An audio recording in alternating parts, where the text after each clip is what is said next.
ഇതാണ് പറയുന്നത്, കറക്റ്റായിട്ട് എന്തൊക്കെ വാങ്ങണമെന്ന് ഐഡിയ ഇല്ലാതെ നമ്മൾ ഷോപ്പിലോട്ട് ചെന്ന് കയറരുതെന്ന്.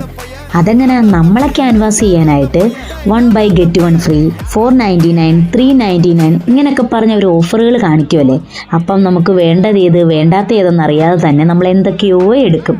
അതിനകത്ത് മിക്കവാറും വീട്ടിൽ വന്ന് നോക്കുമ്പോഴായിരിക്കും നമുക്ക് എമർജൻസി ആയിട്ട് വേണ്ട പലതും കാണത്തുമില്ല, എന്നാൽ അധികം ആവശ്യമില്ലാത്ത പലതും നമ്മൾ എടുത്തിട്ടും ഉണ്ടായിരിക്കും. ഏതാണ്ട് ആ ഒരു രീതിയിൽ വരുന്ന ഷോപ്പിംഗ് തന്നെ ആയിരുന്നു സൺഡേയിൽ ഞങ്ങൾ ചെയ്തത്.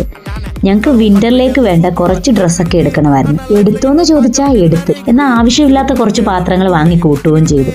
നമ്മുടെ വീട്ടിലുള്ളത് തന്നെ വീണ്ടും അവിടെ കാണുന്ന ഭംഗിയിൽ എടുത്ത് നോട്ടമായിരുന്നു. മനസ്സില്ലാ മനസ്സോടെ എന്നെ ഞാൻ നിർബന്ധിച്ച് ആ ഒരു സെക്ഷനിൽ നിന്ന് പിടിച്ചു ഇവിടെ കൊണ്ടുവന്നു. പിന്നെ കുട്ടികൾ പെട്ടെന്നാണല്ലോ വളരുന്നത്. കഴിഞ്ഞ വിന്ററിലുള്ള പല ഡ്രസ്സും ഇപ്പം മോൾക്ക് ഇടാൻ പറ്റത്തില്ല. അതുകൊണ്ട് വിന്ററിന് വേണ്ട കുറേ ഡ്രസ്സ് മോൾക്കെടുത്ത്. ഞങ്ങൾക്ക് കഴിഞ്ഞ വിന്ററിലെ പാകമാണോ എന്ന് ചോദിച്ചാൽ ആണ്. എങ്കിലും മോൾക്കെടുക്കുമ്പോൾ ഞങ്ങളുടെ കുഞ്ഞു മനസ്സ് വേദനിക്കില്ലല്ലോ. എങ്ങനെ?